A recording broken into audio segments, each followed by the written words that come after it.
Bonjour à tous, alors aujourd'hui on se retrouve pour une nouvelle vidéo sur le bouturage des Monstera. Je regarde ma Monstera qui est juste au-dessus. Alors moi je pratique uniquement le marcottage aérien avec de la sphaigne. Je déteste bouturer en eau à cause de la pourriture des racines. Vous n'êtes jamais sûr en fait que la bouture prenne, alors que le marcottage aérien c'est 100%. Enfin, j'ai pas de taux d'échec avec ça. Donc du coup, je n'utilise que ça et je ne fais ça que sur des boutures de tête. C'est-à-dire que le marcottage aérien fonctionne sur les boutures de tête parce que les racines sont toutes fraîches et sont en train de se développer. Si vous faites ça sur des racines plus anciennes qui sont un peu sèches et qui ressemblent un petit peu à du bois, ça risque d'être compliqué. Ça peut fonctionner, mais clairement, ça va prendre beaucoup plus de temps. Moi, il me faut plus ou moins 15 jours pour marcoter en aérien une Monstera et j'ai pas de souci avec ça. Puis ensuite je sectionne. Là en l'occurrence je l'ai laissé beaucoup plus longtemps puisque ça fait presque un mois qu'elle est dedans. Donc du coup on va en profiter pour regarder un petit peu l'état des racines et je vais vous montrer comment on le fait sur une autre Monstera. Donc voici la bête. Regardez comme elle est magnifique. Là, on a une magnifique feuille bigou. Et là elle est quasi toute blanche. Donc je l'ai marcoté à ce niveau. Je sais qu'il y a 2 nœuds plus ou moins parce que moi je fais toujours mes marcotages sur 2 nœuds au moins. Donc on va regarder l'état des racines. Voilà, on va regarder où ça en est. Moi je le voyais déjà un petit peu au-dessus comment c'était. Donc là c'est juste du fil. Oups, oh my god. Effectivement, il était temps. Donc là, vous pouvez voir que au niveau système racinaire, il n'y a pas photo. Ça marche très très bien.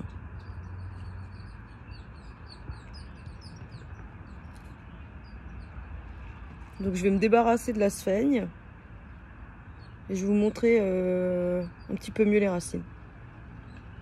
Bien son système racinaire qui a poussé mais de ouf. De ce côté, voilà ce qu'on va faire. Donc on voit voilà les 2 nœuds que j'avais bouturés, mis en marcotage. Ici, je vais couper là, je vois qu'il y a une petite excroissance ici, ça peut être un éventuel départ. Donc du coup, je vais sectionner de ce côté. Mais pas trop bas, pas trop haut, histoire que la reprise puisse se faire ici sans problème. Pensez à la reprise chaque fois que vous coupez, hein, c'est super important. Donc c'est parti, je vais couper là. Putain, faut y aller. Hein. Hop. Et voilà, la petite beauté sectionnée. Là, ici, c'est ce qui reste. Pas l'impression qu'elle a été scalpée. Et voilà le nouveau truc que j'ai. Donc je vais aller la rempoter. Je vais vous montrer dans quoi je la rempote. Hop. Ce sera dans de la sphaigne et dans un panier. Alors pour la préparation du nouveau substrat, je l'ai bouturé en sphaigne coco 50-50 avec de l'osmocote. Là j'ai repréparé le substrat. Je rajoute un petit peu de sphaigne, enfin d'osmocote dedans. C'est de l'engrais à libération lente. C'est une résine en fait qui encapsule l'engrais et qui se libère au moment où vous arrosez et en fonction de la température. C'est important ça aussi. Je vous expliquerai plus tard pourquoi, du comment de l'osmocote. Voilà, on mélange le tout. Ensuite, vous prenez ce qu'il y a là, vous regardez qu'il n'y ait pas de souci du côté des racines. J'ai essayé de me débarrasser d'un maximum de sphaigne. Après, s'il reste des petits bouts collés, c'est pas grave, hein, franchement, laissez. Vous faites un coquet d'amas, ce que je dis toujours. Vous serrez bien la sphaigne autour de vos racines. Je suis désolée, on voit pas très bien. Hein. Un petit tas là-dedans. Au fond. Et ensuite, vous posez directement dans le petit panier. Voilà. Je blinde ensuite de sphaigne tout autour. C'est pareil que dans un pot, hein, vous bornez autour, vous tassez, vous forcez un petit peu. Il faut que ce soit bien compacté dedans pour que ça fonctionne. Hein.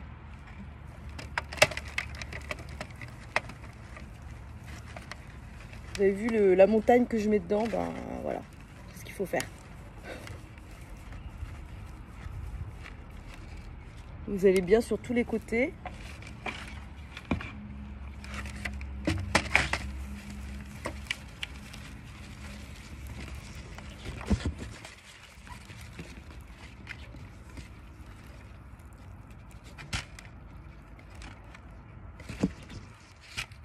Ouais, c'est bon. C'est bon. Regardez bien autour, que tout soit bien empaqueté. C'est vraiment comme un coquet d'amas. Hein.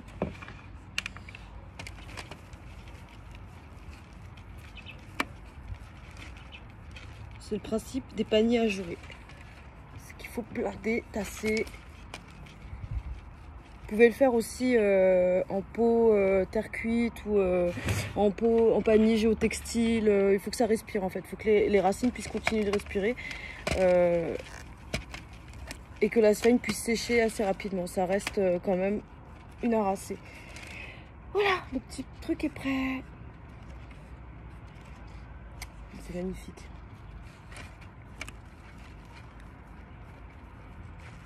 Pour l'arrosage, c'est pas bien compliqué. Vous prenez un tuyau d'arrosage. Ce que vous voulez. Hein. Oh. Super. Désolée. Et c'est coupé. Génial. Et voilà, vous arrosez.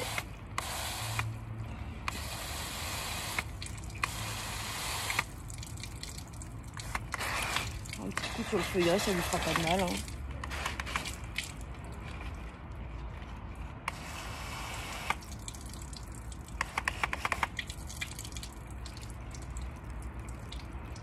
Voilà, ça sort super vite, c'est parfait. Ensuite, en ce qui concerne l'entretien journalier, en fait, vous l'exposez super bien, c'est tout. Hein. Vous la mettez bien à la chaleur, à la lumière, une température assez élevée, au-delà de 26 au moins, une bonne exposition, c'est-à-dire pas de lumière indirecte, mais vraiment pas très loin de la fenêtre ou très très proche de la fenêtre pour conserver les variégations. Est-ce que vous pensez que pour avoir aussi blanc, je suis collée à la fenêtre, hein, enfin sur le garde-corps de ma terrasse. Et voilà, et je bénéficie du soleil Réunion. Donc voilà, nickel. Et l'autre pied, ben, je vais la ranger tout simplement. Maintenant, on va attaquer le marcotage aérien à proprement dit sur une autre Monstera. Je vous la montre. Donc la voici. Alors, on a des racines aériennes en super bon état. Regardez, c'est ça les racines fraîches. En plus, il y en a que d'autres qui arrivent. Donc du coup, comme ça va pas les petits godets là, comme ceci, ce qu'on va faire, c'est que je vais utiliser un pot plus gros, beaucoup plus gros. Vous pouvez prendre un pot normal avec des trucs de drainage. En fait, j'avais marcoté un truc dedans, donc du coup, voilà, je le réutilise.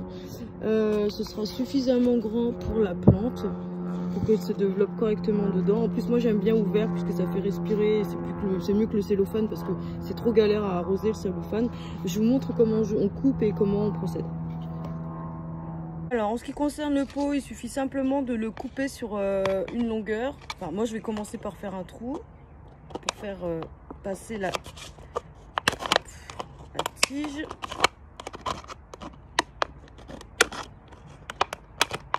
Donc voilà, ça c'est fait. Ensuite, ça c'est le trou. Ensuite, vous sectionnez en deux. Voilà. Vous voyez? Coucou! Et vous choisissez là où vous voulez marcoter, plus ou moins. Là, je vais vous montrer. Est-ce qu'on voit? Est-ce qu'on voit bien? Là, on voit. Alors, je vais pas prendre les racines là, je vais juste prendre celles du haut. Elles sont quand même bien chiantes déjà à attraper.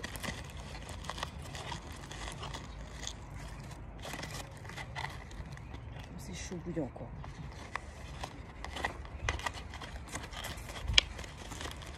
Vous avez une monstera de cette taille.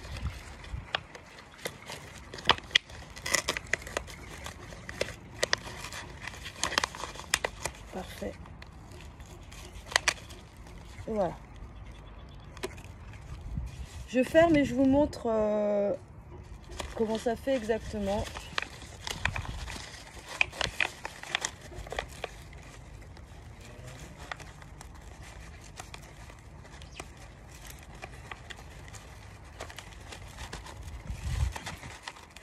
Normalement, je fais un nœud marin, mais là, je l'ai pas fait, crotte. Voilà, parfait. Alors, je vous montre ça, le résultat. Donc voilà, vous avez ce genre de système. Vous mettez un maximum de racines aériennes là-dedans. Là, vous voyez, elles sont bien dedans. Vous rajoutez de la sphaigne et du coco que j'avais préparé. J'avais fait un petit tas quand même. Et toujours avec de l'osmocote. Et vous mettez dans le pot, tout simplement. Donc, à une main, je déteste faire ça. Voilà.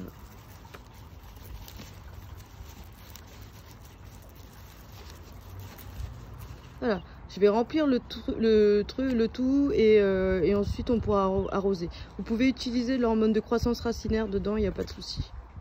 Donc voilà, le système est terminé. Je l'ai finalement fixé au tuteur parce que le pot était tellement lourd qu'il avait tendance à se casser la gueule. Donc du coup, vous, lorsque vous faites vos arrosages, vous avez juste à verser dessus comme ça, de l'eau, à maintenir le tout humide. Faites des trous de drainage au fond, voilà, pour que ça coule. Et pas que l'eau elle reste stagnante dans le godet. Et il n'y a plus qu'à attendre 15 jours, 3 semaines. En plus, en plein été chez vous, ça devrait bien le faire. Voilà, ça c'était la technique du marcottage de la Monstera Albo Variegata. En ce qui concerne les utilisations d'hormones de croissance racinaire, vous pouvez tout à fait utiliser celle que j'utilise, voilà, que vous connaissez, pour ceux qui me suivent sur Instagram.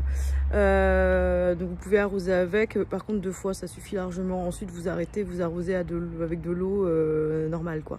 Inutile de continuer à arroser, de continuellement arroser avec, c'est pas une bonne idée non plus, hein. Donc du coup voilà, ou si vous utilisez une autre type d'hormone de croissance racinaire, il n'y a pas de souci, vérifiez juste que ça fonctionne avec de la sphaigne.